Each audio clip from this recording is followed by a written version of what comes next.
Mapoma uthi iTransnet yavuma ukukhokha amaphesenti angu-75 endleko zecala lika Lowo owayeyisikhulu seTransnet uSiyabonga Gama.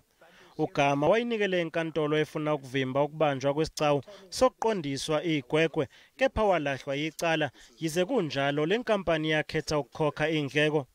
Uthi wabe sethola incwadi evela kubameli bakaGama ethi iTransnet ayikhokhe izigidi ezili-12 zamarandi kepha wenqaba ukuyikhokha. I formed the view that it was ridiculous. There were a lot of falsities in it, inaccuracies. I went through it very carefully, and on the face of it, prima facie, it was ridiculous. I told Mr. Langa that I was refusing to pay it. Uthi abameli bakaGama behluleka ukuhlinzeka ngobufakazi bokuthi bafinyelele kanjani kulesi samba futhi wakuzwakalisa ukukhathazeka kwakhe ngalokhu esikhulwini sezemali uAnoj Singh. Yize kunjalo iTransnet yaqhubeka nokukhokha.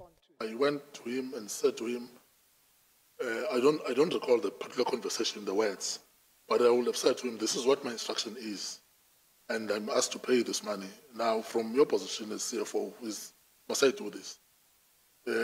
Because when auditors come, I wanted to have somebody who is senior enough.